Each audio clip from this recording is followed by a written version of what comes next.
दोस्तों, अनिल गुप्ता का नमस्कार। कहानियाँ सुनाने वाला।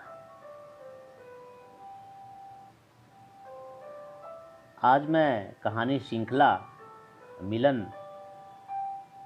का पार्ट 5 बारात, रेखा गुड्डू द्वारा लिखित कहानी आपको सुनाऊंगा।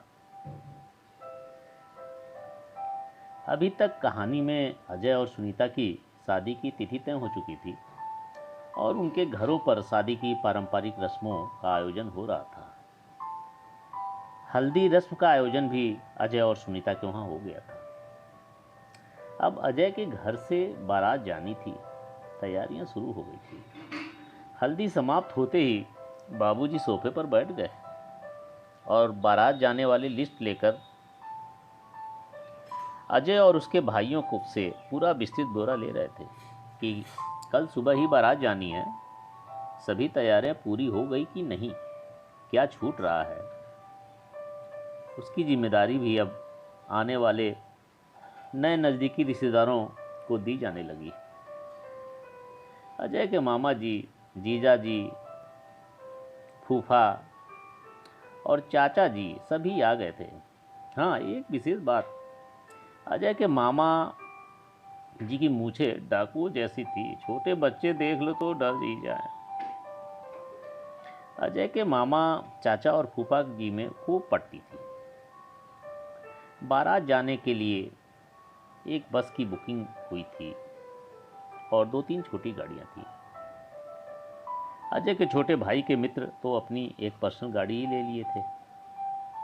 बारात वाले दिन बारात का प्रस्थान सुबह 9 बजे का था। बस भी सुबह आकर दरवाजे पर लग गई थी। बाराती भी अपना अपना बैग लेकर बसों में अपनी अपनी जगहों का रिजर्वेशन रुमाल और गमछा रखकर कर रहे थे। अजय का परछावन, मंदिर पूजा वगैरह का कार्यक्रम भी सुबह ही हो गया था। बारात में बारातियों की व्यवस्था, घर पर ही उन्हें नाश्ता करवाना और बसों में बैठाने की व्यवस्था और रास्ते में बारातियों की जिम्मेदारी अजय के मामा, चाचा और फूफा जी को दी गई थी। ये लोग अपनी जिम्मेदारियों को बखूबी निभा रहे थे। एक बात थी, ये मामा, चाचा और फूफा की तिकड़ी बहुत ही अच्छी थी। अजय के पूरे परिवार के लोग जानते हैं, तीनों में जमती बहुत है। उधर बारात सभी लोग बस में बैठ गए। अजय और उसके दोस्तों को भी बस में ही बैठाया गया। सभी रास्ते का नाश्ता सामान वगैरह पैक होकर बस में रखा गया था। अजय के बाबूजी एक हैंड बैग लिए हुए थे। देखने से ही लग रहा था कि दूल्हे के पिता हैं। एक विशेष सिंबल होता था, जो समधी होते थे ना दूल्हे के पिता, लगता था कि दूर से ही नजर आ जाता कि दूल्हे के पिता वही हैं। तो वो सिंबल बैग हाथ में, ये सब एक सिस्टम में था। अजय के फूफा जी नहीं दिख रहे थे। अजय के बाबूजी उनको खोजने लगे, कहाँ हैं। तब तक पता हुआ वे गुस्सा होकर ऊपर छत पर बैठे हैं। अब बाबूजी अलग गुस्सा होने लगे। लेट हो रहा है और लेट पर लेट ये भी किए हुए हैं। अजय के फूफा जी के पास बाबूजी के साथ 2-3 लोग गए और बहुत ही मनाने के बाद अजय के फूफा जी राजी हुए। गुस्सा इस बात पर हो गए कि उनको खाने के लिए कोई पूछा नहीं। कहते हैं कि हम भी घर के दामाद हैं, मेरी भी इज्जत है। साहब, पहले शादियों में ये भी एक तरफ का रस्मी था। बस की रवानगी हो गई। घर की महिलाएं घर पर ही थीं। लड़कियों में बारात केवल अजय की बहन और उसके चाचा की लड़कियां ही गई थीं। अजय के छोटे भाई का उसी दिन लॉ का एग्ज़ाम था। एक छोटी गाड़ी रोक दिया गया था कि वो एग्ज़ाम देकर आएगा और उस गाड़ी से चला जाएगा। साथ में उसके 2-3 साथी भी आ जाएंगे। घर की पहली शादी थी। घर पर अजय के भाइयों को भी खूब उत्साह था कि भैया की शादी में ये होगा वो होगा, लेकिन अजय का भाई मन महसूस कर रह जाता और एग्जाम की वजह से किसी एक्टिविटी में पूर्ण रूप से सम्मिलित नहीं हो पाता। बस में फिर तिकड़ी आ गई थी। बारात शहर से बाहर नदी पार कर रहा था। अजय के चाचा ने जयकारा लगाया, बोलो गंगा मैया की जय। रास्ता भी 7-8 घंटे की थी, इसलिए अजय के बाबूजी ने रास्ते में नाश्ते की व्यवस्था करवाया था कि रास्ते में बारातियों को कहीं बस रुकवा कर नाश्ता करवा दिया जाएगा। और सुनीता के मामा जी के तरफ से बारातियों के लिए रास्ते में दोपहर का भोजन की व्यवस्था थी, एक ढाबे पर किया गया था।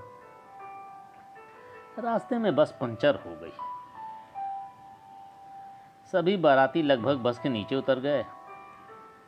एक बात है, बसों में यात्रा तो हमेशा लोग करते हैं, लेकिन जब बाराती बनकर यात्रा करते हैं तो उनमें एक विशेष प्रकार का जोश रहता है।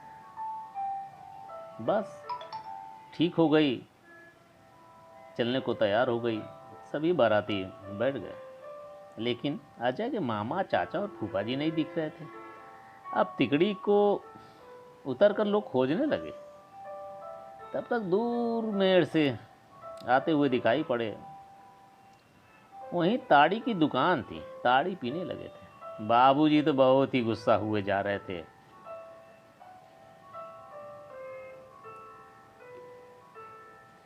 एक ढाबे पर बस रुकी जहां पर दोपहर के भोजन का इंतजाम था। सभी बाराती उतर गए और चैन की सांस लेने लगे। चलो, भोजन का तो नंबर आया। बारात सुनीता के कस्बे में पहुंचते पहुंचते लगभग शाम के 4 बज गई थी। कस्बे में ही नगर पालिका का ऑफिस था, वहीं बारात ठहराया गया था। सभी बाराती उतर कर अपनी अपनी जगह रिजर्व करने के लिए भागने लगे और फ्रेश होकर सभी बाराती नाश्ता किए। काफ़ी अच्छी व्यवस्था थी।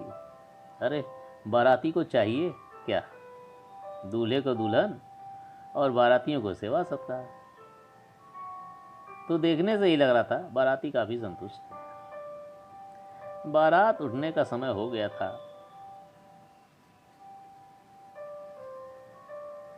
दूल्हे का रथ आकर नगरपालिका के सामने लग गई थी। रंग बिरंगी बिजलियां चमक रही थी। बैंड वाले भी अपना धुन बजा रहे थे और बारातियों को जगा रहे थे। बारातियों का भी ग्रुप फॉर्मेशन हो गया था, बच्चों के साथ। अजय के दोस्तों का ग्रुप अलग था। इसी प्रकार ग्रुप फॉर्मेशन हो जाता है। हमारे भारतीय परंपराओं में इन 2 दिनों के बारात में पूरी दांत काटी दोस्ती हो जाती है। अनजाने भी अपने दोस्त बन जाते हैं। लेकिन एक बात है, पीने वालों का ग्रुप बहुत ही जल्दी बन जाता है। बारात कहाँ जानी है ये नहीं पता होगा, लेकिन कस्बे में मधुशाला कहाँ है यह उन्हें पता हो जाता है। रथ पर अजय को बैठाया जाता है, उसके साथ सहबाला को भी। बैंड वाले धुन बजाते लगते हैं। आज मेरे यार की शादी है, आज मेरे यार की शादी है।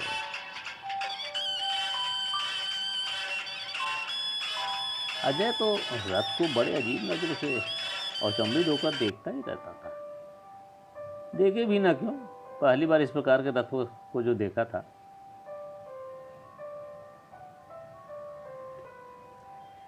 रथ पर ब्लैक एंड वाइट टीवी भी लगा था और उस पर गाने चल रहे थे। अजय बार बार पीछे मुड़कर ऊपर उसे ही देखता था। जबकि उसको दोस्तों ने कहा, अरे कहाँ देख रहे हो, दूल्हे की तरफ बैठो। साहब दूल्हा सब बड़ा अजीब सा था। कभी लगता वह इस आयोजन का हीरो है, कभी लगता वह बलि का बकरा बन रहा है, कभी लगता वह स्पेशल कैरेक्टर का काठ का उल्लू है। बारात में डांसरों का भी बड़ी विशेषता होती है। अजय के मामा जी तो बड़ी मस्त डांस कर रहे थे, विशेष रूप से नागिन डांस। बड़ी बड़ी मूंछों के कारण बैंड वाला उन्हें देख के डर रहा था और उन्हीं के अनुसार ही गानों का चयन कर रहा था। कुछ बाराती तो सड़क पर लोट लोट कर डांस कर रहे थे, पूरे सड़क की धूल साफ कर रहे थे। बारात सुनीता के घर के दरवाजे पर पहुंच गई। बैंड वाले अंतिम गाना बजाने पर लग जाते हैं। अंतिम गाना वो होता है जिसमें डांसर भी मौन हो जाते हैं। और अंतिम गाना न बजे ना तो बाराती बैंड वालों को परेशान कर देते हैं। बाबुल की दुआएं लेती जा जा खुशी तुझे संसार में। दोस्तों ये गाना बड़ा पेट गाना है बैंड वालों का। दरवाजे पर काफ़ी लोग हाथों में बेला की माला लिए खड़े थे, जिसमें आगे सुनीता के ताऊ जी, उसके दोनों भाई थे। अजय के बाबूजी बारातियों में सबको बता रहे थे कि कौन किस रिश्ते में आता है। उन्हें सुनीता के ताऊ को बताते थे। ताऊ जी एक माला उन्हें पहनाते थे और लिफाफा पकड़ाते थे। इसे मिलनी कार्यक्रम कहते हैं। बड़ा इम्पॉर्टेंट रस्म में भी होता है। सुनीता के ताऊ जी अजय के बाबूजी से बोलने लगे, अब मैं और ये दोनों भाई ही इसके बाप हैं। बड़ा गमगीन माहौल हो गया। बेटी बड़ी नाजों से पली है, बढ़ी है, अब आप ही इसके पिता हैं। सुनीता के भाई लोग हाथ जोड़े खड़े थे, जैसे बहुत ही विशेष आग्रह कर रहे हो। दोनों भाइयों की आंखों में आंसू थे। अजय को रथ से उतारकर उसे जयमाल स्टेज पर ले जाया गया और बैठा दिया गया। महिलाएं समूह में मंगल गीत गा रही थीं।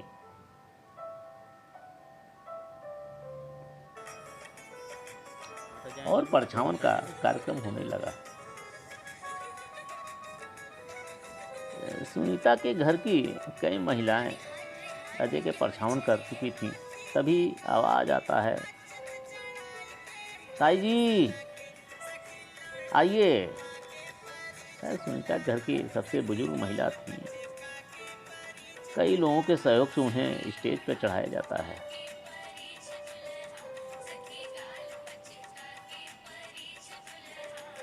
नाउन सुनीता के ताई जी के हाथ में लोढ़ा पकड़ाती है।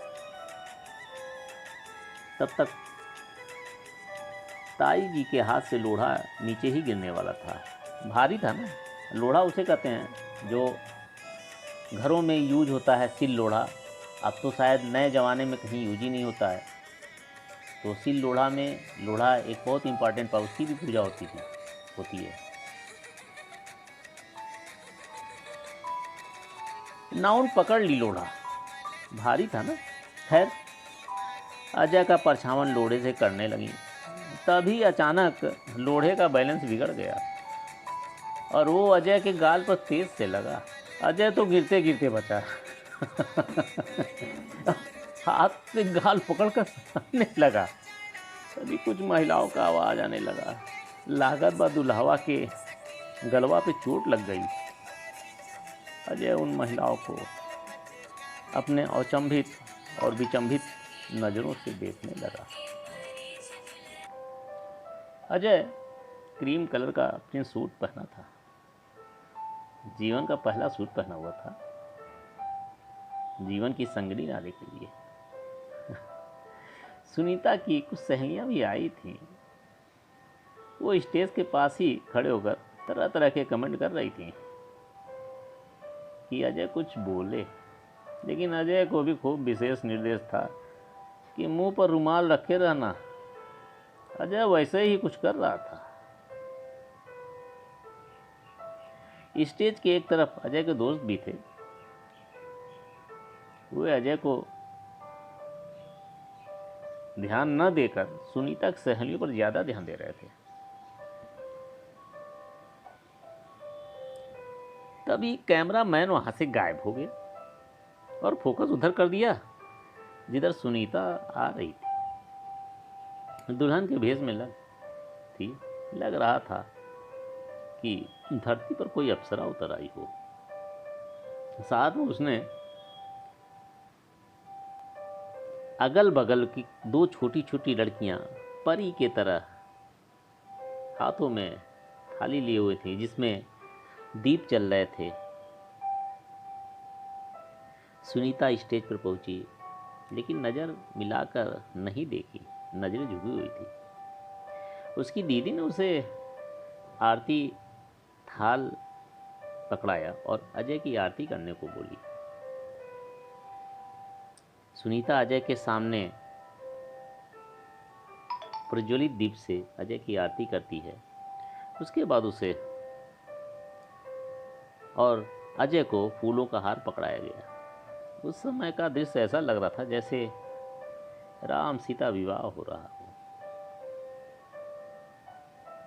उस समय साउंड सिस्टम भी कुछ ऐसा ही गीत बजा रहा था।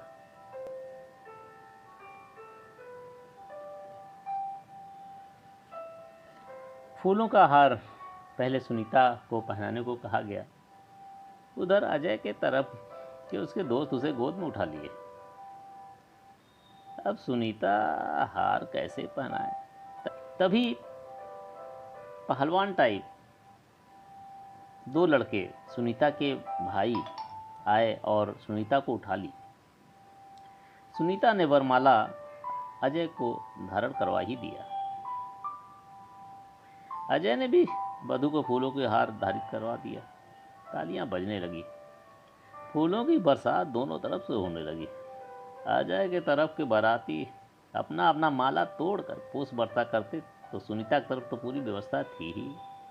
लेकिन एक बात सामने नजर आ रही थी कि बारातियों में जो टीन एज के बाराती थे बिन ब्याह है, वो उसमें से ज़्यादातर जो पुरुष पुष्प फेंक रहे थे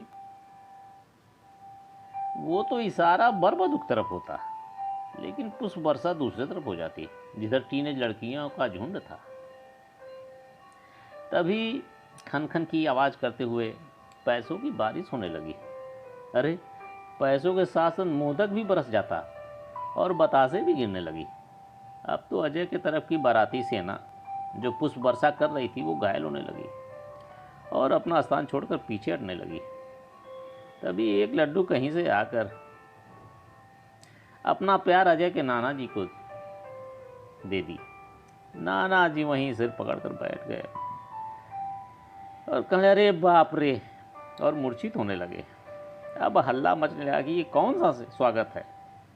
तभी सुनीता के ताऊ ने सभी को डांट कर अंदर किया। सुनीता को भी अंदर ले जाने के लिए उसकी भाभी और दीदी आ गई। उस समय सुनीता और अजय ने भरपूर निगाहों से एक दूसरे को देखा और ऐसा लग रहा था कि जैसे दोनों कह रहे हों, लो मधुर मिलन की घड़ी आ ही गई। दोस्तों, आज की कहानी बारात, लेखक ने इसमें पारंपरिक रस्मों को बारात के माध्यम से दिखाया है। आज की कहानी यही थी दोस्तों। नमस्कार।